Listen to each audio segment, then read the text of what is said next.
Hello, everybody. Welcome into Sports by GSMC Podcast Network. I am your host, Jeremy Lapidus. We've got a big show for you today. We're going to break down NBA Game 1. The playoffs are underway. All 8 series have had their first matchup go through. We'll talk about what the big takeaways are from each series, have a little bit of overreactions in there, and what the rest of the NBA playoffs might look like. We're also going to talk a little bit about the NFL draft. There was a big trade today involving a quarterback and a quarterback needy team. So we'll talk about the fallout of that, and we'll end our show talking a little bit about baseball. There's been a rookie on the Washington Nationals who has set the league on fire in his first 2 starts. We'll talk about them, we'll talk about the Phillies and their pitching, all of that in segment before. But before we get into all of that, remember that if you would like to be an even bigger part of the show than you already are, all you need to do is go to gsmcpodcast.net. Leave a tip or donation at that website. You can leave a message on there. It'll show up on the bottom of the screen here for you, me, and everybody else watching around the world to see. We'll have a little discussion about what you had to say. You can control what we talk about here on Sports by GSMC Podcast Network. All you need to do is go to the link on the screen right now. That's gsmcpodcast.net. We appreciate anything that you do give, and we appreciate you all for tuning in and listening. But like I was saying, we're going to start off our show today with the Western Conference. And what a better place to start in the NBA than the Los Angeles Lakers. The Lakers took on the Denver Nuggets for the second time in 2 seasons. The Nuggets and the Lakers matched up in the Western Conference Finals of last season's NBA playoffs, where the Lakers got their behinds thoroughly handed to them. They didn't really have much of a chance. LeBron James was doing all he could. There wasn't a super healthy Anthony Davis, and they ran into the eventual NBA champions and Nikola Jokic on a tear. It didn't go very well last season. And game 1 of the series this year doesn't seem to be changing all that much. Jokic still had an incredible game going up against Anthony Davis. LeBron James and the rest of that Lakers squad. LeBron James is willing that team to a close game. It was a close game until Denver was able to pull away. They're able to stay in it. They're just such a cool-headed team.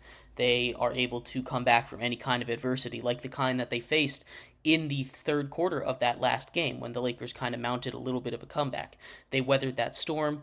They had a great fourth quarter and were able to shut the Lakers down. You know, outside of LeBron, outside of Anthony Davis, the Lakers needed bigger performances out of some of their guys. You know, D'Angelo Russell needed to be more than he was. Austin Reeves needed to be more than he was. Those two combined for about 30 points.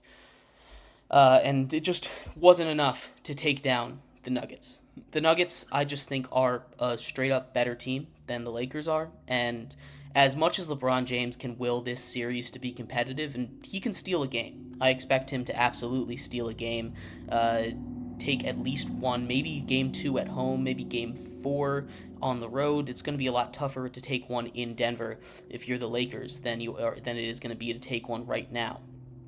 But we take a look at the way this series has gone so far.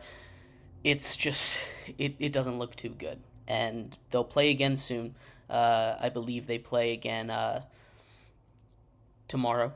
So we have now a lot. We have now just a little more information to look forward to in these series. Like I said, it wasn't really that big of a contest. It was a closer game than a lot of the other ones over the weekend.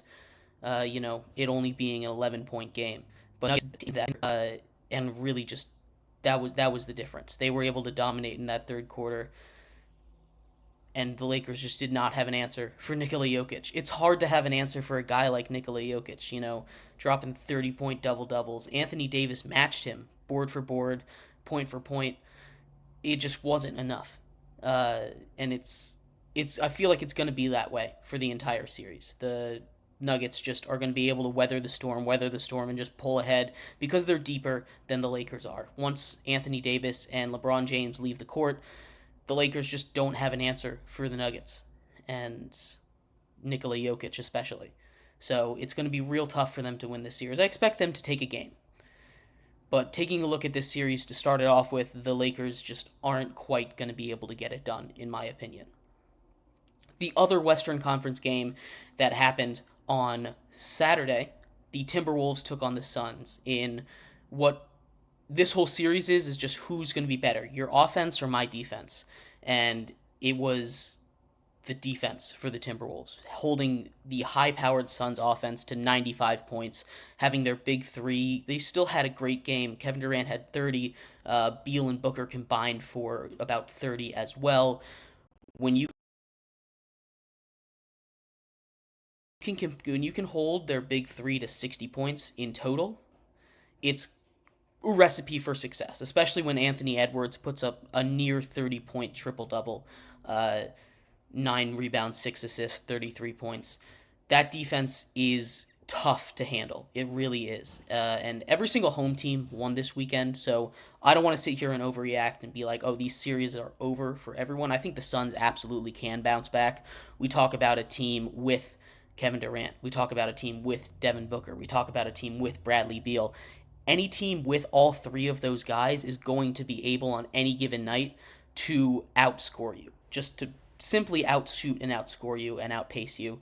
And they're going to be a tough out. But the Timberwolves, if they can continue to play lockdown defense like they did against these guys, it's going to be a nightmare matchup. The Timberwolves played a really, really great game. And I know they're really good at home, 30-11 at home, one of the best home records in the entire league. But still, I think the Suns will be able to put up more of a fight. We'll figure that out in game 2 when they match up. But right now, the old adage, defense wins championships, is ahead in that series, and I'm really curious to see, especially with the new NBA. More shifting focus to offense. Defense is harder and harder. It's rare to see these stalwart defensive teams beat out these incredible high-powered offense teams. So we'll take a look. I'm curious. It's kind of a battle of philosophies in this one. I think the Timberwolves still are going to pull this out, but it is going to be a tough series. I think that one is going to go quite a long way. Heading into the Western Conference games yesterday, the biggest shocker to me of the entire day, and it's not that they won, the Clippers destroying the Mavericks, and it's not that surprising to me that they won, right? Because the Clippers are, and have been, a very stacked team. You have James Harden, you have Paul George, you have Russell Westbrook. The shocking part is this is without Kawhi Leonard. And they're still able to win this game by 20 points without Kawhi Leonard. Kawhi Leonard is your number one star on a team that is star-studded. Being able to still dominate without a guy like Kawhi Leonard shows how scary the Clippers can be as a team. Now, the Clippers don't always play like this. Don't expect James Harden to put up 30 points every night. But they dominated on the inside. Ivan Zubac, he had a huge game down low.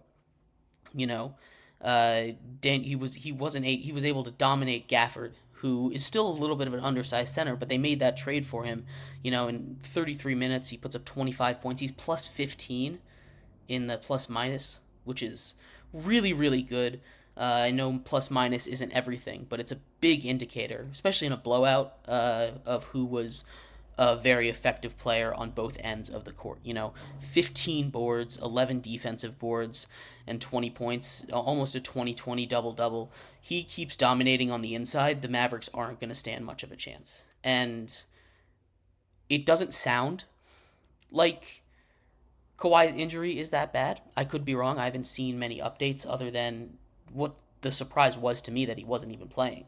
But he is seemingly going to be ready for at least game 3. I have no idea exactly what the injury history is with him there, but if they can keep this up without him, and they've shown that they're a team to watch out for with this performance against one of the hottest teams in the NBA currently, MVP candidate in Luka Doncic and Kyrie Irving together, who both put up 30 points. It wasn't like they shut down the big stars of the other team. Luka put up 33, Kyrie put up 31. Uh, it it was a great showing for them. They had great games personally, but the rest of the team wasn't there to show up. And I mean, you take a look at the bench, you had, you know, almost the entire roster, all but one player check into the game for at least a minute. Now, a couple of those were garbage time minutes. Four of those guys only played a minute at the end of the game, but you have nobody on the bench scoring more than 6 points. You only get uh, outside of your top two guys, you only get 30 points. You get 34 points you get 64 points from your top guys, and then 11 from PJ Washington. It's not a recipe for success. If PJ Washington, if Daniel Gafford is only putting up 3 points, playing 14 minutes, if you have a starter putting up 0 points, it's not going to go well. And the Clippers, all credit to them, they shut them down on defense. Their offense was incredibly efficient. You're shooting 50% from three. That's not a sustainable number, but Harden hits 6 threes. Paul George hits 4. You have 3 starters over 20 points, 4 in double digits, and 5 players total. As Russell Westbrook off the bench also got to 13 points. It's very impressive showing by the Clippers. I was very impressed by what they were able to do yesterday, how thoroughly they were able to dominate a team like the Mavericks, who coming into the playoffs, like I said, were one of the hottest teams in the entire sport. The final Western Conference team, just want to take a look at real quick, and this was probably the best game of the entire first games in all these series, the Pelicans and the Thunder. The 1-seed Thunder hosting their first playoff team with this new look team. They've been in the play-ins for the last couple years. They finally put it all together this year with Shea and Chet and Jalen Williams and Lou Dort and all these guys. Their defense was what really stuck out to me. Chet Holmgren has 5 blocks, a whole bunch of huge plays down the stretch. Lou Dort shuts down Brandon Ingram for most of the game. Brandon Ingram had to make a lot of tough shots. I mean, he was pretty much all game. Jonas Valanciunas was dominating down low on the glass. He's just bigger and more physical than Chet, so there's not a lot that Chet can do. But Chet was in the game really making a difference outside of that. He wasn't just, even though he was getting a little bullied on the board, he was able to adjust his game, make a difference. I mean, he hit the first jumper of the game. It was a 3-pointer to open the swing. He had a huge block to set up a Shea Gilgeous-Alexander and one that put the game away for good. It was a very impressive showing for him. Shea puts up 28 points, and if you were watching that game, you go and watch it. He looks so smooth out there on the court. There's not a lot of players that make it look as easy as he does. Drives the lane, taking tough bumps. Almost every one of his shots, when he took them, he looked easy because he was able to get around his defender. He was able to get that open space. Now, he made some tough shots, don't get me wrong. That and one at the end was a very tough, clutch shot that he made. But he makes that game look so easy. He's a natural-born scorer, and he has the ability in the clutch time, as we saw as the game came down to the final possession, to make that difference.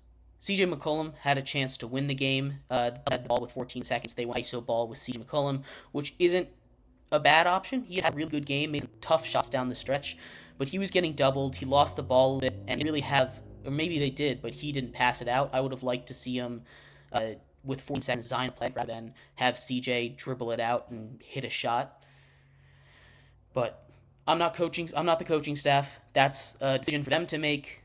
That's just what I thought taking a look at that game. It was a great game. That was the best game of the entire slate so far.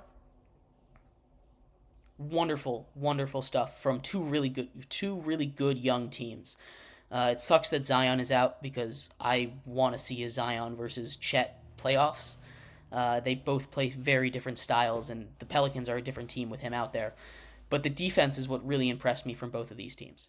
Hopefully the rest of the games in this series are like this. Again, I think the Thunder are a better team. I think the Pelicans aren't going to be able to get much done against them. But if they can play like this, if they had, this was a winnable game for them. They had a couple missed opportunities. They threw the ball away a couple times, going cross court in fast breaks. But this was a very, very important, two very young teams, and I'm very excited for the rest of this series. Coming up in our second segment, up next, we're going to break down the Eastern Conference games, talk about some of the big takeaways and surprises from those, some big performances, and what the future of those series looks like. So stick around. We will be right back on Sports by GSMC Podcast Network. I feel like I'm losing my mind. Is everybody in the world blind?